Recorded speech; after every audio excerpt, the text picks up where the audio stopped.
Thank you for being flexible with us doing this as Oh, a no side problem. gig. Sometimes our 9 to 5s get in the way, Yeah, like tonight. that's But no. Well, I'm a mom. Same thing with me. So it actually oh worked out yeah, for me too. I've cool. been Got running around got like crazy. got bedtime and bath time locked Yeah, down, and now we get to relax. yeah.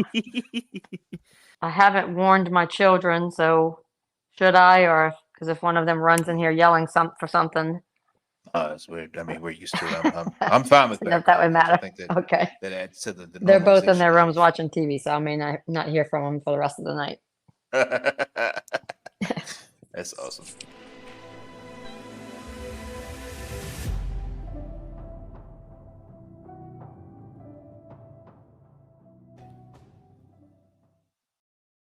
Welcome to another episode of Victory Lane Vibes. We are your hostesses with the mostesses. We got the A crew point two, I'd say this evening. We got Jared and Danny's here with me. And now we have a special guest. Y'all know that you know how we feel about Women's History Month.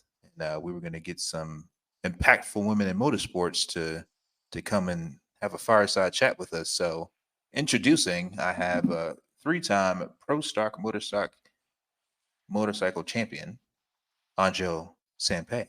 Good evening. How are you? Hey, I'm good. How are you guys? We're doing good. Thank you for taking the time for us. Oh, no Um, problem. so yeah, that I had the idea when we interviewed Antron last month. I was like, man, we should get on Joe because her career is like just as crazy as his.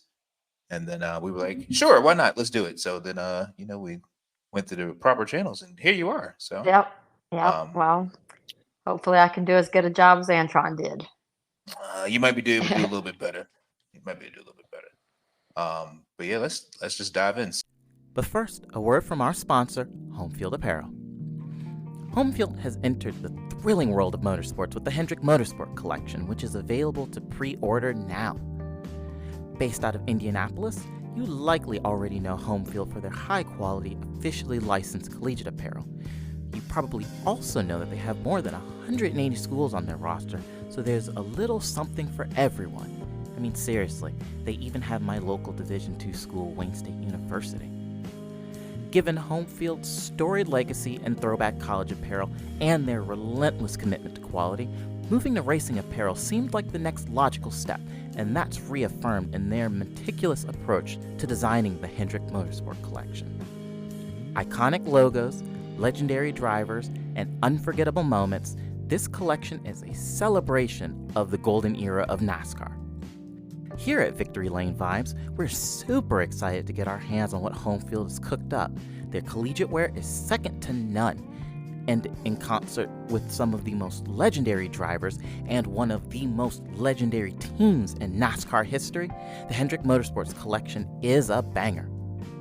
To learn more, visit www.homefieldapparel.com.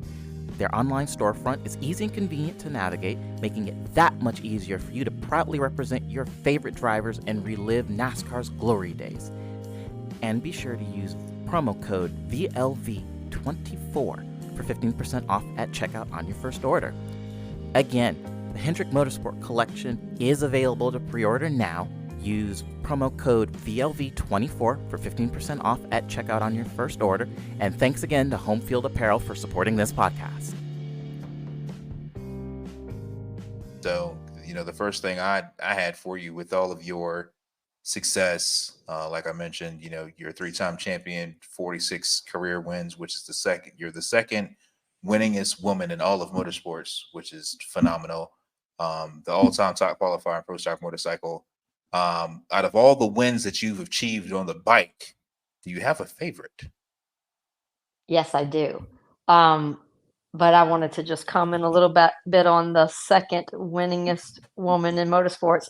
I actually held the title of the winningest woman in motorsports for, I believe, close to 20 years or maybe 20 That's or more awesome. years. I don't know. And Erica just stole it from me this Did past year. she? So, yeah, she's doing a fantastic job, and I'm very proud of her. That was a record that I wasn't sure would ever be broken. And I spoke to her and her sister not long ago, and they both said that they didn't believe, many years ago that it would be broken either. So for her to come Right.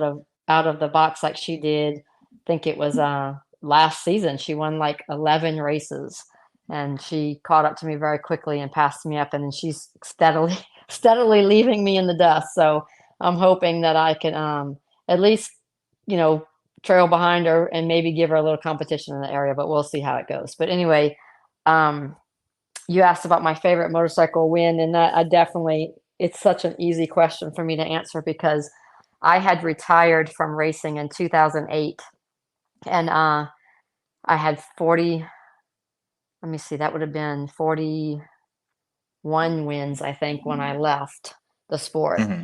And I think it was 41. And I didn't think I was ever going to return to drag racing because after I retired, I married my husband Seth, and we had my daughter Ava Jane. And when I became a mom, I kind of got bitter towards my career and the fact that I had put off having a family for so long to race because I loved being a mom so much that I couldn't imagine, how did I make the decision to not be a mom for so long? I didn't have her till I was 40 years old. And life was just so wonderful. And I never wanted to go back racing. And I said I never would. And then 6 years later, I got a call from the previous team that I had been racing with saying that their rider had quit on them in the middle of the season and they needed someone to replace him. Well, Mm. like I just said, I hadn't raced for 6 years. I was now a mom, and you're asking me, they asked me to get on the bike and race for them. I said, you're asking me to get back on a motorcycle as a mom 6 years after I've never ridden a motorcycle and go nearly 200 miles an hour in a quarter mile. So I was like, no way, it's not going to happen. Well, they eventually talked me into it. I struggled for the first year I was back. And the only reason I even agreed to come back, one was to help them out for a little while. But two, I was like, well, my daughter is going to hear about what I did. And I would love to actually show her what I do and show her what's possible. Because I believe anything's possible when you set your mind to it. And this was an Right. opportunity for me to actually show my daughter, not just preach to her. And so I struggled for the first year back on the bike. And then I thought, oh my goodness, what have I done? I think all I'm showing my daughter is how to fail. And then I realized that there was so much more to it. I'm showing my daughter how to keep working, keep trying, and she was watching. And in 2016, in Englishtown, New Jersey, I won the race with my daughter watching, and it was the most amazing feeling in the whole wide world. It was like the very first win I had ever had, That's because awesome. it meant so much more to me now because it wasn't just for me or it wasn't just for my team. There was a whole different purpose behind it. So she saw me struggle for nearly 2 years trying to win and never giving up. And then that weekend she watched me win. And I was so sick. I could barely talk. I had a really bad cold and sinus infection that weekend. And I remember holding up the Wally on camera on the TV, and I said, Ava Jane, mommy did it. I finally won the Wally. And so that Wally sits in her room underneath a sign that says, dreams only work if you do. And I That's think that was my awesome. 42nd win. So yeah, 42 wins into my career felt like the very first one. Man, I love that story. I'm Yeah, speechless. I That do is too. talk about goodness gracious. That is powerful. Um, Danny, did you what you got for Angelle? So, my big thing is I am a lover of lots of numbers and useless minutia, and so um, one thing that really stuck out in my head when we knew that we were getting this, and I was brushing up a little bit, was 182 consecutive races without a do not qualify. That Yeah, and I is screwed that one up so absurd. bad because I don't think it would have been much more than that if not for a pit accident that happened to me. So at the first Ah. race that I didn't qualify, it wasn't performance based. I arrived at the racetrack Friday morning. My team was unloading the trailer. I jumped out of the rental car and instantly started helping them to unload.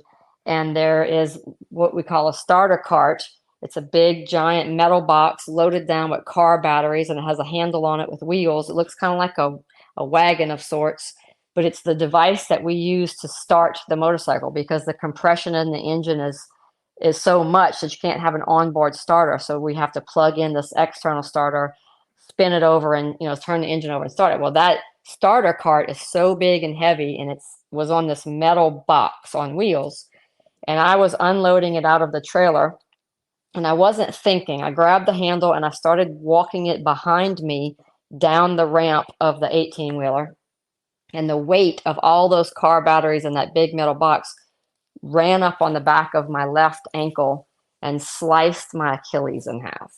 So so I cut my Achilles and 2 tendons on the side, the brevis and the longest tendons, and started bleeding everywhere. Well, they called the medics. They came and got me, brought me to the medic room, and I had the NHRA track doctor stitch me up on site because we couldn't really tell how bad the injury was. We knew that I was lacerated, but didn't know how bad it was. So they stitched me up on site. I had them inject my ankle with lidocaine because I needed to race. So I'm sitting in the staging lanes, and the lidocaine injections start to wear off, and I'm trembling. My whole body's just trembling in pain. And I attempted to make a run down the racetrack, wasn't successful. The bike wouldn't, I couldn't keep the bike straight, so I shut it off. Went back to the medic unit, asked for more lidocaine injections. And the reason I was doing this is because you can't take pain medicine when you're racing. Got some more lidocaine injections, got back up for the second round of qualifying. Same thing, took off.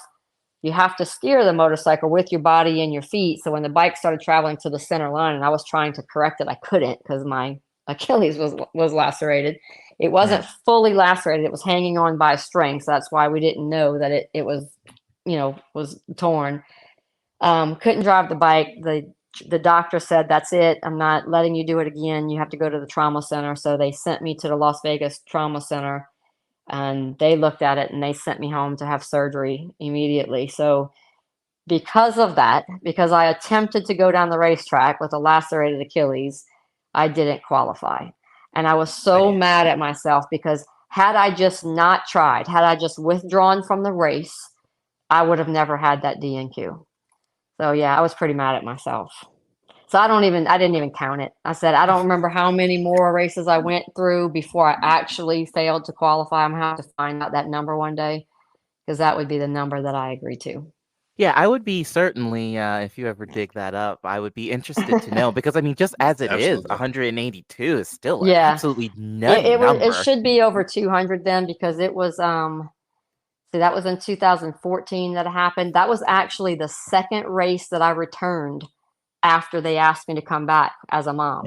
Oh, that's a rather auspicious start. Yeah, let me tell you, it was like, here's your sign. Like, what are you doing? I knew when they asked me to come back, I didn't want to.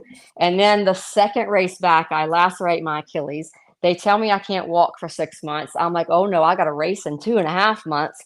So I had surgery. I forced the doctor to put me through rehab sooner than he wanted to. I ended up getting in a swimming pool, working the ankle in a pool because I wasn't able to walk on it yet. So like some kind of bionic powers, I healed up almost 2.5 months quicker than I was supposed to. Got back on the bike. So yeah, my daughter watched all this happen. She watched me recover and get back on the bike. And I struggled so bad when I got back on the bike because of that. It was crazy. And then anyway, so that was in 2014. I won the race in 2016. I still had not DNQ'd. So that would have been 2 more years of racing, which was about 16 races a year. Oh, we were well over 200 races. It wasn't until 2017, I think, is when I got my first fail to qualify, performance wise. So yeah, I'll have to get that number, but it was definitely over 200. Goodness gracious. That's bananas. Yep. Goodness gracious. So we talk about your success in Pro Stock Motorcycle, and then I see a news alert that you've joined Antron Brown. Yeah. And you're going alcohol racing. How Yeah, did he that's a. convince you to get off the? How did he convince you to And get I, that? I apologize for my long-winded stories, but every one of them really has a genuine long story behind it. Oh So, no, we love it. yeah, in 2022, which was my last season of racing the pro stock motorcycle, I was released from the team that I was racing with, and I had no ride. So I didn't know what was going to happen to me. And I mean, devastated. I was devastated because I thought, this is it. This is the end of my career for real this time. And lo and behold, Mission Foods contacted me and asked me to take on the role of spokesperson for the Mission Too Fast, Too Tasty Challenge in the NHRA. So on Saturdays, we have a really unique race where the former four finalists, from the race before will compete against each other on Saturday for the Too Fast, Too Tasty NHRA Challenge. And it's a big prize, a big money prize, and then some points towards, the little championship they have within that race for the end of the year. So they wanted me to be the spokesperson, stand it in the track, award the medals and stuff like that. I interview the drivers. I do a bunch of PR stuff, and it's really fun, but it's not racing. So Right. I took on the job. I was very awkward at it in the beginning, but I got used to the role, really started to enjoy myself.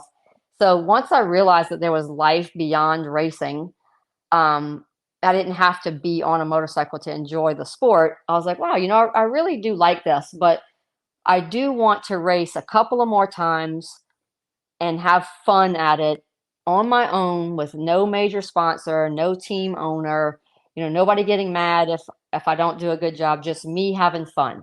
So I called Antron and I said, okay, in the countdown, which is when I wouldn't be working for Mission, I'm thinking Hmm. about leasing a motorcycle, racing about 3 races in the countdown on a pro stock bike, and then announcing, that I'm completely done with the sport. And he says, no. He says, if you're going to spend money on racing, it's not going to be on a motorcycle anymore. I was like, what do you mean? He's like, you need to get in a dragster. Now, he's been telling me this for about 5 years now, but I was Hmm. racing a pro stock motorcycle. You're not going to get me off of a bike and into a car when I have a ride. But now I Right. don't have a ride. So I told him, I said, no, Antron, I don't have any desire whatsoever to race a car. I want to race a motorcycle. And he says, I'm telling you, you need to try it. You need to get in one and you need to try it. And I kept saying, no, no, no, no, no, no. Well, 4 months goes by. He's aggravating the hell out of me to try racing a car. And I see that he's not going to stop. So it's one of those don't knock it till you try it things. So I'm like, okay, Antron, I'm going to try it. So I'm going to call his bluff. And I texted him. I said, okay, Antron, I'll try it. He says, try what? I said, I'll drive a dragster, put me in one. My phone rang in like half a second. It was him. He's like, okay, this is what we're going to do. And he starts telling me what all we're going to do. And I'm like, I was actually just joking, just to see if he really was serious. And he had me in a race car about a month later. So like, we get to Brainerd, Minnesota. We have leased Jasmine Salinas's A-Fuel dragster for me to test in and start my licensing passes. And I was so scared. I was trembling, about to cry. I didn't want to do it. I literally did not want to do it. I was only doing it to shut him up and so that I could say, okay, I tried it. I don't like it. Now leave me alone. And the first day in the car, I really thought, this is not for me. It's too fast. It's too scary. I'm not interested. And then he kept telling me, just give it another chance. So the next day I wasn't in the car and I had the day to rest and relax and absorb everything. And then the third day we got back in the car. And on that third day, it was the most amazing thing. Like I went from, I don't want to do this. This is not for me, to, oh my gosh, I have been reborn in drag racing. Like it is all brand new. I fell in love with it. It is the funnest, scariest, wildest, most violent thing I've ever done. And I can't wait to do it again, again, and again. So yeah, I was instantly hooked. And we ended up doing the 3 races in the countdown that I wanted to do. Hmm. We did really, really well. We went to the semifinals in Dallas. We went to the finals in Vegas. I mean, we had so much fun. And I said, okay, I want to do this. So here we are. We're with Mahalik Brothers Racing full time this season. That's Kyle and Corey Mahalik, who own the A-Fuel car that I'm in. Um, Antron Brown Motorsports is backing me also, with the help. Like I'm bringing my own sponsorship money, but Antron helps me secure the deals and put everything together. And we're working with a program that we call AB Accelerate, that the AB Accelerate program, and that's Antron Brown. And he has started a program where he helps upcoming drivers learn everything there is to know about NHRA drag racing. I mean, not just how to drive the car, but how to secure sponsorship, how to run a team, how to do hospitality, how to make an autograph card. I mean, whatever he can help with, he and his team are doing that with this program. And so I'm the first member of the AB Accelerate program and enjoying every second of it. That's awesome. Now you know what my follow-up question is to that. Yeah, I was going to go into it, but I was like, let me just shut up and let you ask it. So would you go Top Fuel? Well, that exactly is the whole reason why he has me doing this. So he says he wants a two-car team, a two-car Top Fuel team, and he wants me to be the second driver. And so that was the whole point of putting me in the A Fuel car, because it's a stepping stone to Top Fuel. So at first I thought, it's not going to be that, it's an A Fuel car. What really am I going to get out of it to be ready for a Top Fuel car? Because I never drove one. I didn't know what it was like. But holy moly, that car is so fast and so crazy. It's all I need right now. I don't need to go any further at this moment. But he says that I will be testing his Top Fuel car by the middle of the season this year. Oh, let's go. So yeah, we're trying to get me to to that level of confidence so I can get in the Top Fuel car and test it. He says it's very, very similar. When you hit the gas on the A Fuel car and it launches, the Top Fuel car will feel almost just like that. But the difference is where the A Fuel car levels off, the Top Fuel car kicks in and takes off again. So yeah, he says like it's like you launch twice and it never stops launching. It just keeps accelerating and the G forces just keep coming. And so, once my body and my mind can process what the A Fuel car is doing really easily, and I'm used to the speed, well, then we'll take the next step to start training in the Top Fuel car. But that is the goal, is to be his teammate with a two-car team. Man, it's so like we'll see what happens. We back in the 2000s, both y'all racing motorcycles. I know. Awesome. Look, we're not doing this at 20 years old either. So. We're both starting this late in life, and I'm like, oh my goodness, this is something I should have did 20 years ago. But you know what? It's in God's time. The opportunity came up, and I'm going for it. And it's another opportunity to show my girls, which I have two of them now. I adopted my little cousin when she was 2 years old, and she's going to be 10 this year. So I have two daughters looking up to me, watching everything I do, and I'm hoping I'm teaching them what they need to know. Yeah, that's awesome. Yeah, that's fabulous. So it's funny. Speaking of your top alcohol exploits, your first race, you took down Mike Coughlin and Tony Stewart, which I just think is kind of wild. It's like you basically hop in the car and then are immediately off we go. I think that's absolutely insane.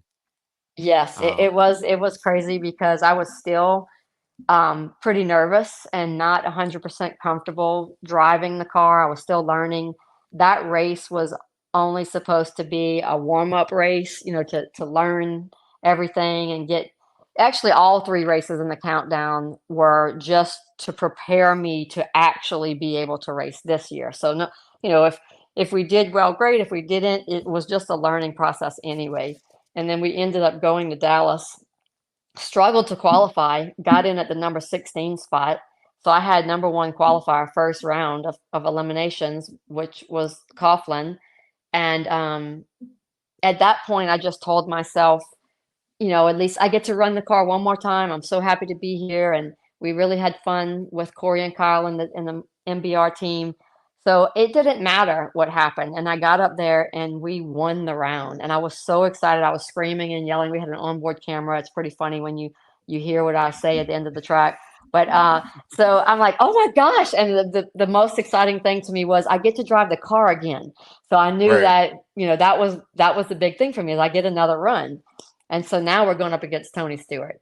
And the bad news is I had already talked some crap about him, previously when I said, yeah, I hope I get to race Tony Stewart this year and I hope I get to whip his ass. And I'm like, oh my gosh, now here we are I'm going to race Tony Stewart. And I went and said this stupid stuff. So he's probably going to slaughter me and make me look like an idiot. So we get up there and once again, I'm just like, whatever happens, I'll be happy with it. And we freaking won that round again. And so I'm at the end of the track and on the onboard camera, it's hilarious because they say, they tell me that I won. And I'm like, I won? I won? And I'm screaming, I won. And he's like, yeah, you won. I was like, how did I win? How did I win? And one of the safety sport guys says, you got to the finish line first. I've only been in drag racing 26 years. And here I am asking, how did I win? But what I meant was like what happened? Something must have happened to him because there's no way. But yeah, he lost traction a little bit, pedaled the tires. We had a perfect solid run. I got to the finish line first and holy moly, I get to drive the car again. So to the third round we go. And unfortunately we weren't as lucky in the third round, but oh my God, what a wonderful weekend it was. It was a blast. And unfortunately the same weekend for Tony, when I beat him that round, that caused him to lose the championship. So I thought, well, there goes my friendship with Tony Stewart. He'll never speak to me again. But no, he's not that kind of a guy. We're still really good friends. That's awesome. I think he's driving his wife's car this season. Yep, he is. If I remember that story stepped right. out of the car. They want to start a family, so he's taken over the role of the driver, and hopefully all of that will go well because being a mom and a racer, I know how tough that is to, just to step away to start a family. But oh my gosh, she's not going to regret it. So I'm really hoping and praying that works out for them. That's awesome. Should probably take my hair down. Oh, hey. We have another person. Oh, hey, Camrie. How are you? Well, this is fun. Hey, girl. We have. How are you? This is one of those times we wish we had a video segment to this. But we have Pro Stock driver Camrie Caruso here with us. As we finish up this interview, we'll be interviewing her next. So yeah, y'all get a double dose of awesomeness this episode. Yep. I had one more question for you, Angelle. Okay. So as you're preparing in the alcohol car to eventually, hopefully, appease Antron and go up to Top Fuel, in order for you to get your license, is it a number of events that you enter, or is it a certain amount of passes that you have to have in order for them to keep ticking the boxes for you to get your license?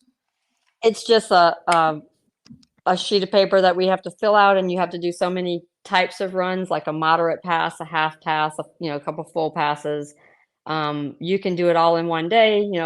I do not expect that that's going to happen for me because I believe the first couple times I'm going to be in the car is literally going to be smash the throttle and let it go because I'm probably going to not be able to handle the power. But so we'll take it one step at a time, get the license process finished, as quickly as we can.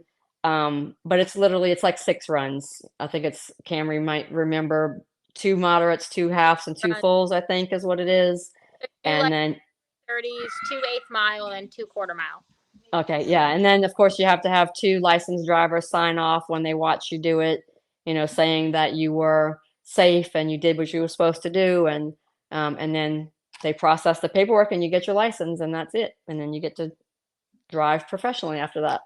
I think they added when we did Sienna's license, the track official had to sign off on it too. Yeah, that's correct. That does happen. Forgot about that one. It's always cool to a lot of people will make sure they have a certain person sign off, just memory wise, or like I remember John Myers signed off on my Pro Stock motorcycle license, and that is a huge thing for me because we lost John Myers many years ago, but he was one of my role models, one of the greatest Pro Stock bike riders ever, and he signed my license, so I'll never forget that. That's awesome. Man, that's an intense driver's ed class to have to modulate all that to get that done. That's crazy. Danny, did you have anything else for Angelle? I guess I'll finish it out how we started it, because I like numbers so much. We talked a fair bit about your pretty nutty qualifying record, and then just general success. Something you have something like a 72% win per round ratio, which again is I just think that's absolutely mad. I guess it really speaks to, well, frankly, talent and consistency. But it's like, how do you manage that? And I mean, your career has spanned a considerable amount of time. I mean, I know there have been stops and starts, but Hmm. really, when you start talking about something like drag racing, where you've got multiple rounds, and then your career, which is, truth be told, been about as long as I've been alive, you have really anything over 50% would be absolutely mad. And here you are sitting pat at 72.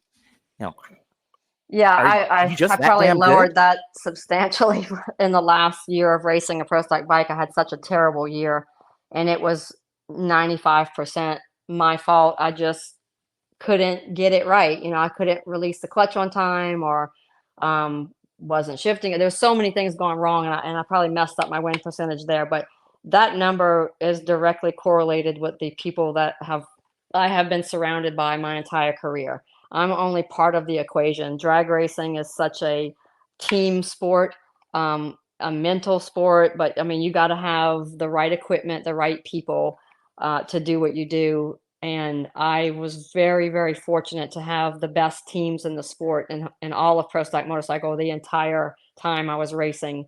And I couldn't have done it without them. They gave me the fastest motorcycle, the best sponsors, the best teammates, and um, you do get handed over the vehicle when they're all done with it, and then it's your job to get it down the racetrack smoothly and perfectly. And that's not always the easiest thing to do, but with such an awesome piece of machinery that was handed to me, I was able to get a lot of wins. And I'd say, it would have been 100% of the time I was winning if I was a robot and wouldn't make the mistakes that I made. But I'm human, and I made a lot of them, so that's what you get, 72% due to being a human. So I'll keep trying though. That's still a wild stat. Like, I don't think Yeah, it I'm is. 72% good at anything. That's awesome. Well, we definitely appreciate you being flexible with us, since we had to do some coordinating with these jobs Oh that we yeah, no have. problem But at all. I think, I know that we're going to be at the Virginia Nationals. Is that a race where alcohol will be there? Will you be there at that event? I don't know if that one's on my schedule or not. I will definitely be there working the mission Too Fast, Too Tasty NHRA challenge. I can't remember if I'm racing in the dragster. I'd have to. I I don't want looked to keep earlier, you but guys, but I yeah, don't think it told me. yeah. But I yeah, don't. I don't well, remember. regardless, I we don't will. remember that one on my schedule. So, but I will definitely be there in If you person, be hanging out. there, we will be too. Yeah, I will be So there. we will see you at the race. Well, sounds great. Thank you guys so much for having me. Enjoy Camrie. I know you will. She's awesome. Thank you. Absolutely. All right. Good night, guys. Thank you. And, Good and night. girls. Thank you so much. Good night, Camrie. Night. All right. Thank you guys. All right. Bye You're bye. welcome.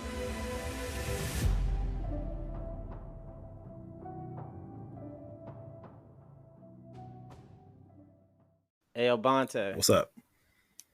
So I sent you that die cast today. Yeah. Supposed to been got my Roger diecast like 2 days ago, and I still haven't even received an update on none of that. Yeah, waiting for merch can be pretty tough. You buy anything else recently? No, the only thing I brought was my Roger diecast. That's it. I got you. Did you hear about Home Field? They sponsoring the show for us this week. Yeah, no. Did you know that they were actually from Indianapolis? Ain't that in sort of your neck of the woods? Yeah, like 4 hours away. Oh, that's nice. Yeah, they just launched that Hendrick Motorsports collection, and it's got a bunch of homages to Jimmy Johnson, Tim Richmond, and our boy Jeff Gordon, right?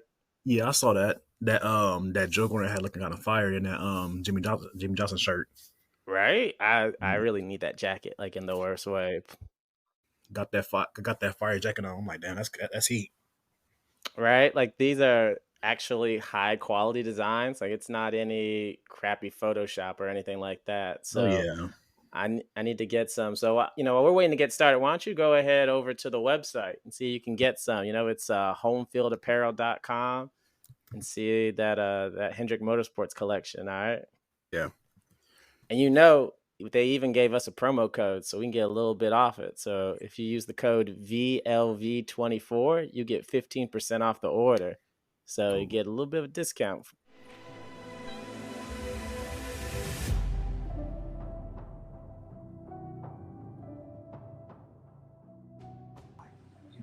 Welcome to another episode of Victory Lane Vibes. We are your hostesses with the mostesses. You still have crew A.2. I'm Jared, of course. I have Danny with me. And we have a guest with us for this interview. I'll make it work. We have Camrie Caruso, NHRA Pro Stock driver. How are you How are you guys? this evening? We are I'm good. good. I'm hungry, but that's something I can fix in a little bit. For sure. I was smart enough to eat before. Lucky you. I didn't have that opportunity. Well, yeah, that's fair. Fine. What's it to grow? The quote, the great Mystical. I'm doing 100 on the highway, so if you do the speed limit, wait into the rest. So we'll dive in here and interview Camrie. So I have a question for you, Camrie. So I read that you have your BA. How did you get to driving race cars? So my papa started when he was 15, which was like 60 years ago. And my dad started when he was like 15, 16. So my dad's like 52 right now. And then I started in juniors when I was 8. So I've been driving ever since. Just moved up when I had a chance in a big car at 16. I jumped on that. And then I just moved up throughout the classes up until I got to Pro Stock. So you already had the plan. That's crazy. Yeah, I thought for that, sure. Like reading that, like on your bio page, they made it seem like you had an epiphany, like, oh, I don't want to do a desk job. I want to drive race cars. But if you had been doing it since 8, that definitely the road painted itself for that. Yeah, honestly, awesome. It did. Like, it was obviously that's what I wanted to do, but at the end of the day, like, I definitely had already been doing it, not like necessarily as a hobby, but as a hobby prior to that. That's super cool. Yeah, it was definitely lucky to have gotten into it when I as young as I did. Very nice. Danny, what you got? So the first thing is, I guess, given that you do have a BA, I guess if you hadn't been racing cars, what would you have been doing? I have a finance degree, so probably something to do with that. Probably work at the family business and do that. But honestly, like, I've always wanted to race full time. I've always been around racing, so I figured I'm gonna make it happen. And this is what I want to do, so we're gonna make it work. All righty, fabulous. Let's see. So it says here on my my notes that you're and you can correct me if I'm wrong because I probably am, but you're the second woman racing full time in Pro Stock in NHRA history. So how does that for you? Like, how do you view like your impact of that being like, you're not necessarily like a groundbreaker, but you're continuing, women's excellence in motorsports. How do you view the impact on what you're doing to people that may be looking up to you? Honestly, I think that there's a few ways to look at it. Obviously, it's pretty cool to be the second female to run it full time. Obviously, it's pretty awesome to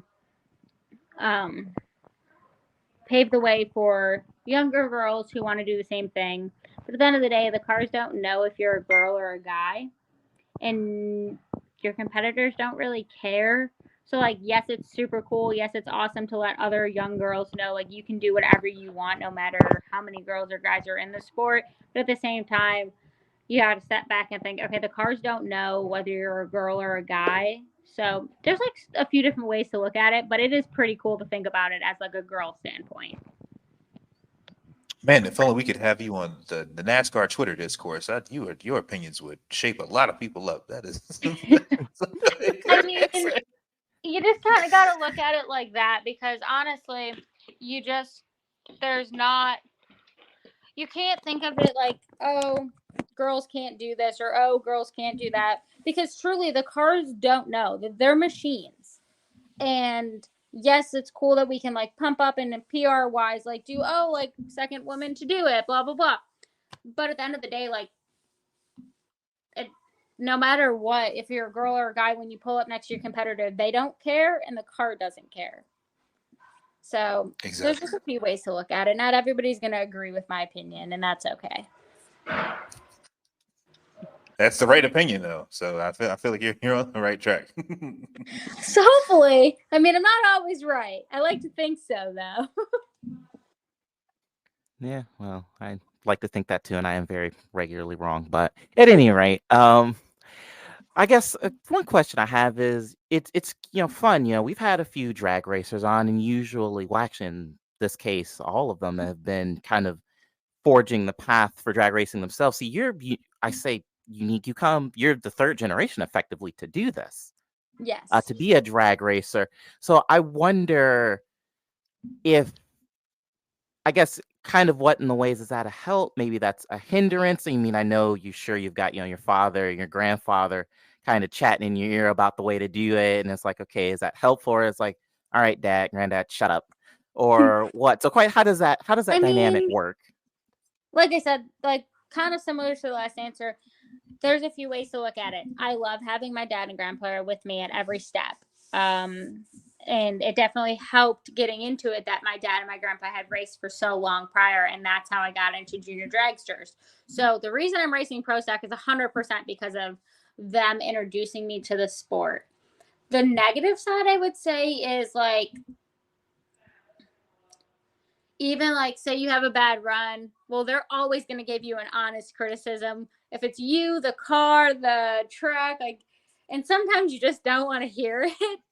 But honestly, it's more of a blessing than anything, because to have them supporting me, being by my side, they take time off of their businesses to come watch me and support me during my dreams. So, it's a blessing, because one, I wouldn't have known any racing without them, and two, if they didn't give me a junior dragster and a super comp car and a top dragster and a pro 632 car, I wouldn't have had the love for drag racing that I have. So it's definitely a plus, and I love having them be a part of it all. It's awesome.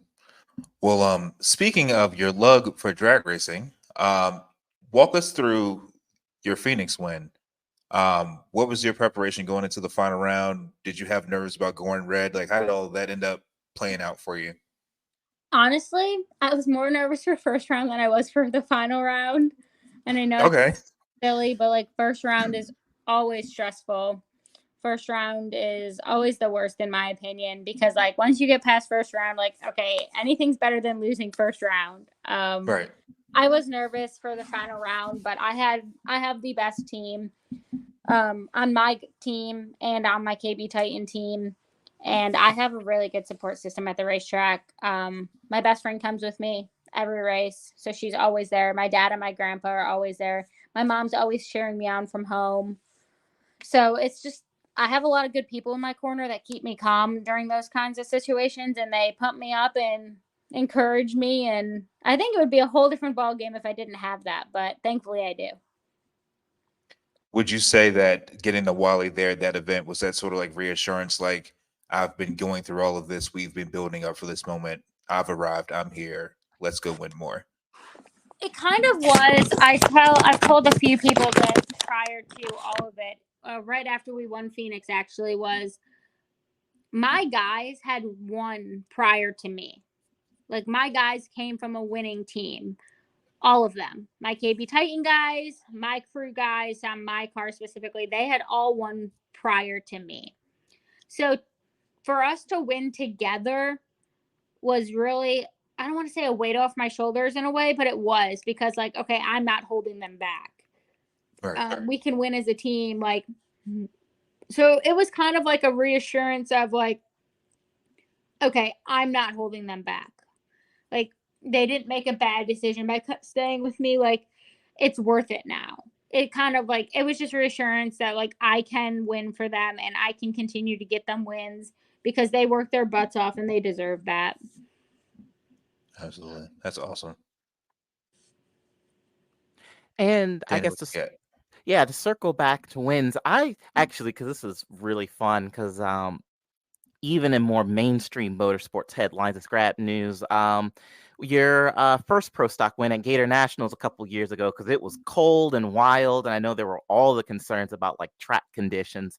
So I just want you to kind of take me through that, because I think that was only your second round or second run when you went ran in Gator Nationals in 22, I think that was. So just kind of work me through that, if I I think remember that's correctly. our third race maybe of the year. Okay. I think.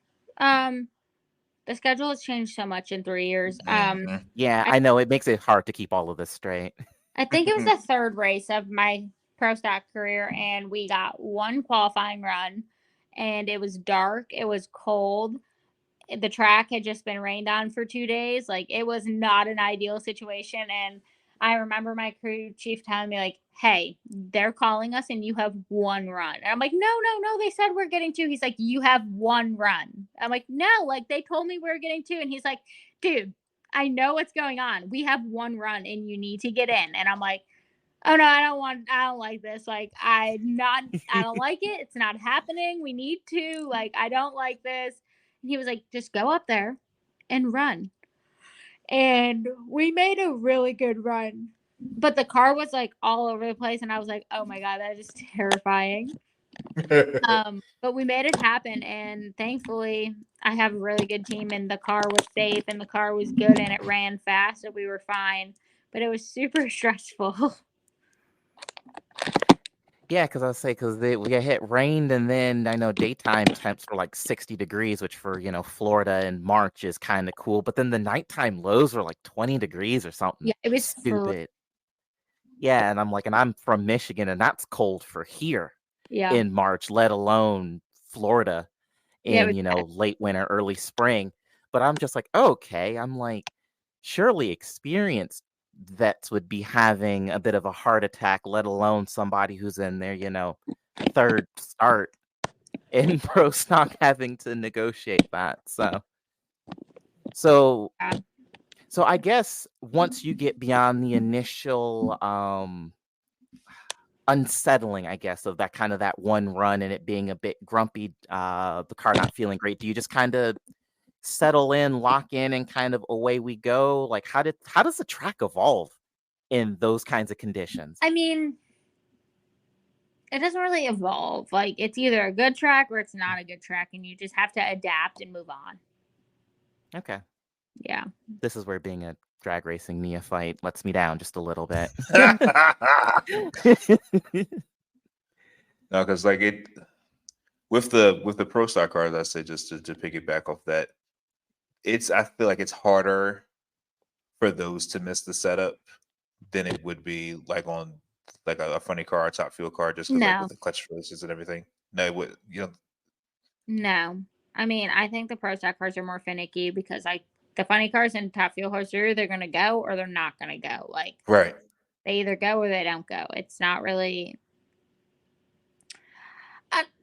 I don't know, like, the right way to say it, but like in a pro stock car, for you to make a good run, the car has to be perfect. You have to be perfect. The engine has to be perfect. Everything has to Right. line. In a fuel car, you just hope for the best, really. So it's a little more tricky in a pro stock car, I think. Because I guess to that point, you have like you're changing the gears, and you have to hit your shift points and all Yeah. that stuff. So I feel like there's, to your point, usually more margin of error. Like say if you miss a shift, then kablooey. Yeah. And that's the thing. Like, everything has to line up for a pro stock car to make a good run. In a fuel car, it's not really that way. Man, we are incredibly educating our listeners this evening. This is awesome. Educating Well, the listeners, educating me. so with that, are there any tracks where you feel like this year I'm gonna go get us another one. Is there anything like line up to your style, or that this a certain track has grip more than the others? Any event this year where you like, I'm going there and I'm burning the house down? I mean, hopefully all of them, but that doesn't really happen usually. But like honestly, we go out there and we give it our best every single race, or there's no point in us going. Right. And spending the time, the money, the effort, the sacrifices away from home, the guys to sacrifice that. Like if we can't go there and give it our best and have a chance to win, there's no point in us going. So hopefully all the races will do really good, and all the hard work the guys have put in over the winter will pay off. Absolutely. And yeah, to piggyback off of that just a little bit, because that was actually something I had never considered and thought of.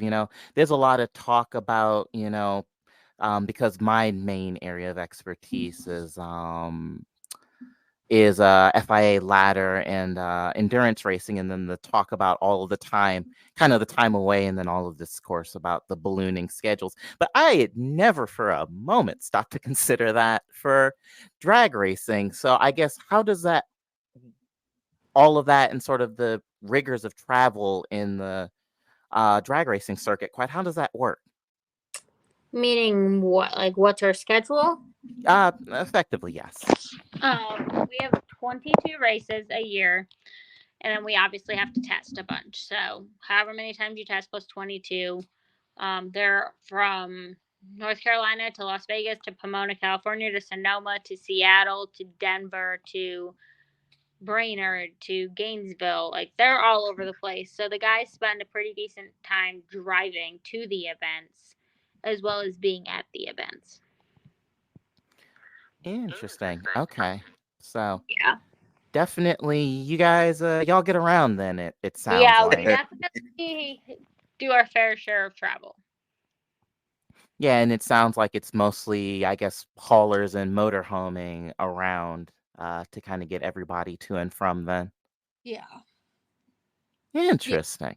So it's basically however many times we decide to test, plus the schedule that we have, plus if anybody wants to do events or anything like that. Like there's a lot of times where we will have to stop at a sponsor's location and do signings and meet and greets and everything else. So it really just depends on who you partner with, what your obligations are, and all of that. Okay, interesting. So then I guess for you, how you specifically then, how does that fit in? How busy are you? I mean, I don't know what everybody else's schedule looks like, so it's hard to like compare. But I do the races. We do probably 4 to 6 test sessions a year, and then I have sponsor obligations. Okay. And so it sounds like, and it's funny again, learning quite a bit here. You all effectively can test and kind of do stuff test as much as you want. Because that's the other thing. There's lots of chatter in other steers about, oh, there's no testing. There's, or it's heavily, heavily restricted. So we have no limitations on how much we can test, but you can't test at the racetrack we're racing at within 2 weeks of the event.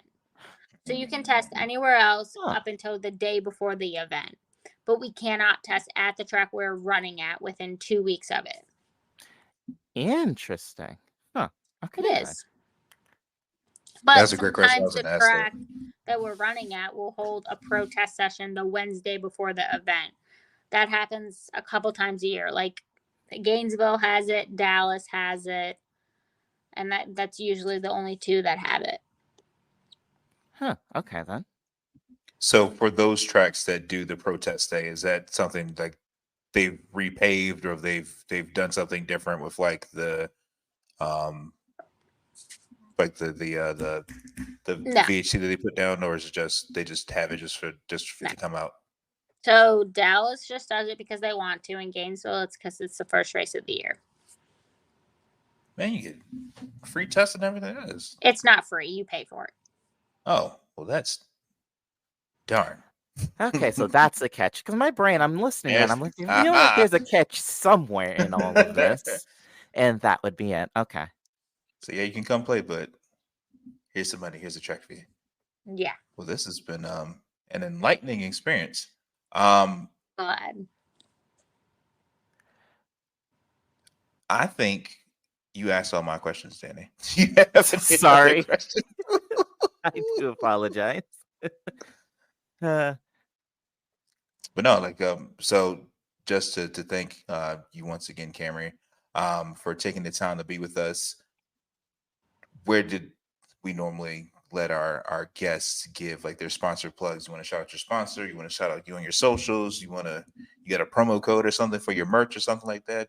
Sound off. Where can our So, listeners find more My Camrie? sponsors this season are Aquaprop, True Brand, Big Jeff Audio, Vibrant Performance, Galagos Family Racing, VP Racing, Right Trailers, The Hub Saver, and I can't mention the other ones because the contracts aren't done yet. Fair but enough. everybody can find me as Camrie Caruso on everything. I try to keep it as simple as I can for everybody. But thank you guys so much for having me, and hopefully we'll talk again. I would love Absolutely. that. We were telling Angelle that we're going to be at the Virginia Nationals, so we'll have to meet up with you guys and throw you and your team some shirts of ours, just to as a thank you for taking the time to doing this for us. So y'all heard the lady. Follow her on all her socials, support all her sponsors, and hopefully we get you a couple more trophies in the trophy case this year. Thank you lots, and talk soon. We'll see you out of Virginia. We'll see you then. Thank Until you. next time.